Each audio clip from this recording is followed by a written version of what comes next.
대한민국 투표 시스템은 온라인과 오프라인, 종이 투표가 동시에 진행되기 때문에 온라인에서 조작을 하게 되면 반드시 오프라인이 따라가줘야 됩니다. 오프라인이 따라가줘야 된다는 의미는 오프라인에 가짜 종이 투표지가 들어가야 된다는 거거든요. 이제 이거에 대한 증거를 이제 말씀드리도록 하겠습니다. 책에 있는 내용이 되겠습니다.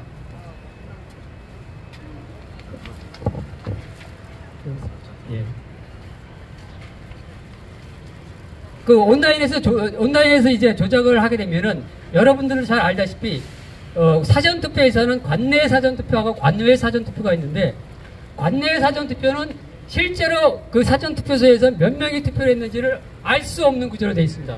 그래서 조작하는 방법이, 제가 추론한 바로는 통합 명분 시스템의 온라인상으로 투표인수를 뻥튀기를 시켜놓고 그 뻥튀기된 숫자만큼 오프라인에서 이제 투표지를 집어넣으면 되는데, 이 과정에서 문제가 있습니다. 어떤 문제가 있냐면은, 예를 들어서 제가 좀 쉬운 이해를 위해서 하나 설명을 드리겠습니다. 예를 들어서 이 호빵을 굽는 기계가 있는데, 이 호빵을 굽는 기계가 하루에 호빵을 생산할 수 있는 게 900개입니다. 900개. 900개인데, 어느 날 이거 호빵 장사가 이제 내가 오늘 매출이 900개가 아니라 1500개라고 얘기를 했습니다. 900개밖에 정품을 생산할 수 없는데 1500개를 생산했다고 얘기를 했으면 이게 무슨 얘기가 되겠습니까? 나머지 600개가 그 정품이 아니거나 또는 다른 쪽에서 몰래 들어온 그런 의미가 되겠거든요.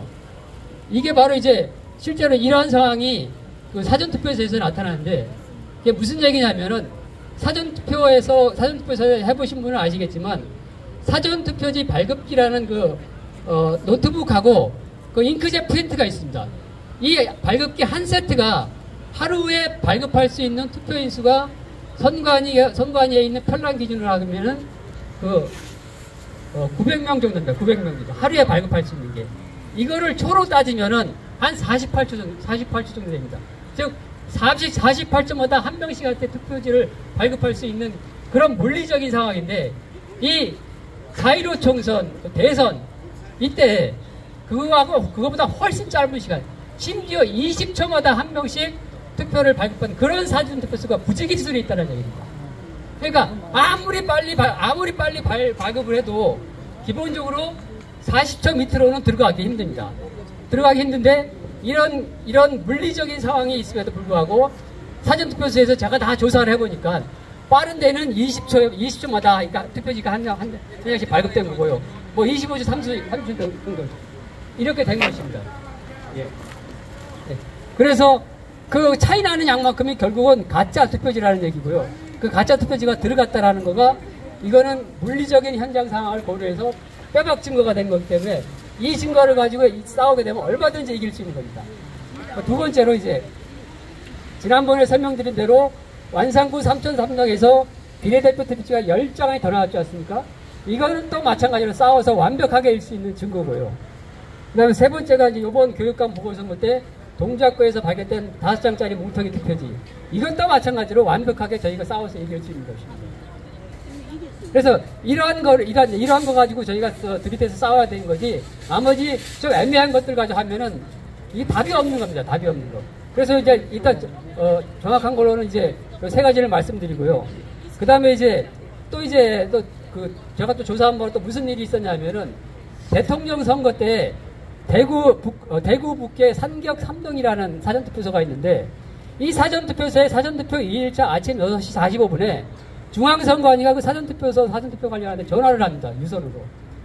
그 안에 있는, 원래 이제 사전투표소 가보시면 아시겠지만, 그 투표지 발급기들이 다 이제 유선랜으로 연결되어 있습니다. 유선랜으로. 그 다음에 이제 유선랜에 문제가 생겼을 경우에 무선을 쓰게 되어 있는데, 이 사전투표 2일차 6시 45분에 중앙선관위에서 전화 와가지고 무선랜으로 바꾸라고 지시를 합니다. 무선랜으로. 여러분 와이파이 써보셨으면 다 아시죠? 네, 와이파이는 그 비밀번호만 알면은 다 접속이 가능합니다. 그러니까 그게 왜 예. 예. 좀 더 시간. 예. 예. 이런 식의 문제가 있었고, 이제 또 이제 여러분들 잘 아시다시피 그 투표지가 투표소에서 발급이 되고 개표장으로 가서 그다음 개표가 끝나고 나서는 선관위에 보관을 하고 있다가, 그 다음에 이제 소송이 걸리게 되면은 법원에 보관을 했다가 재검표장에서 재검표장에서 확인을 하거든요. 그러면 개표장에 있는 투표지가 재검표장에서 똑같이 나타나는 게 정상이지 않습니까? 그런데 개표장에서 어떤 투표지가 나왔는지를 제가 보여드리겠습니다. 배추님 일장기 뭐 그런 거 있고? 간단하게. 뭐 영상을 갖더라고요. 책상에다 펼치. 우와. 요게 이제 파주시 재검표장에서 나타난 일명 이제 저희들이 많이 알고 있는 내용으로 배추잎 투표지입니다. 배추잎. 요게 이제 지역구 투표지인데, 요 지역구 투표지 밑에 보면은, 여기 밑에 보면 비례대표 투표지가 여기 인쇄가 되어 있는데, 예, 자세히 보면은,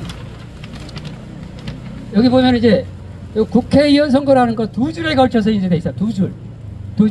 이게 이제 잉크젯 프린트로 인쇄가 되는데, 잉크젯 프린트는 한 번 휙 지나가면은 두 번 다시 돌아올 수 없습니다. 즉, 이 국회의원 선거라는 이 두 글자가 두 번에 걸쳐서 찍힐 수가 절대 없습니다. 이거는 투표소에서 나온 투표소에서 발급된 그게 아니라는 얘기입니다. 요거 이제 빼박 증거가 되겠고요.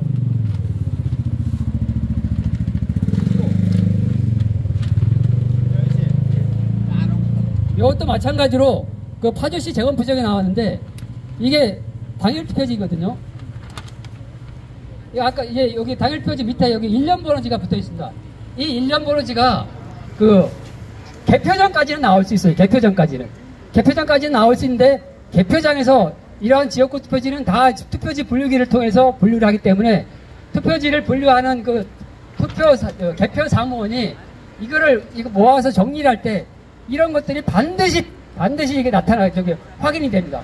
그래서 이런 것들은 개표장에서 떼내게 돼 있어요. 떼내게 돼 있는데, 떼내게 되고 투표지 분리기를 거쳐서 하게 되는데, 이런 식으로 덜렁거리는 일련 번호지가 붙어 있으면은, 이거 투표지를 분류기가, 이게 1초에 1m를 통과하는 회전 속도로 분류가 되거든요. 분류되면서 이게 떨어질 수밖에 없어요. 분류를 하는 과정에서도. 그런데 이런 거가 재검표장에서 나타났다는 얘기입니다. 결코 이것도 마찬가지로 나타날 수가 없는 게 이게 나타난 겁니다. 맞습니다.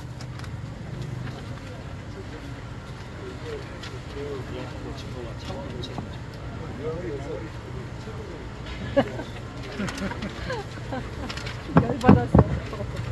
자, 마찬가지로 이것도 재검표장에 나타난 거거든요.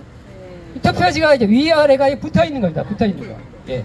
이거가 정전기에서 붙어 있다라고 했는데, 정전기가 이렇게 강할 수가 없습니다. 맞습니다. 예. 이런 거가 재검표장에서 이 40초 동안 들고 있었는데도 불구하고 이런 거가 있었거든요. 자, 이제 요약해서 말씀드리면은, 저희가 그 상대방하고 싸울 때 그건 답이 없는 거 가지고 싸우면은 뭐 아무 의미가 없습니다. 그래서 답이 있는 거, 우리가 확실하게 이길 수 있는 제가 말씀드린 몇 가지 사항만 가지고도 충분합니다.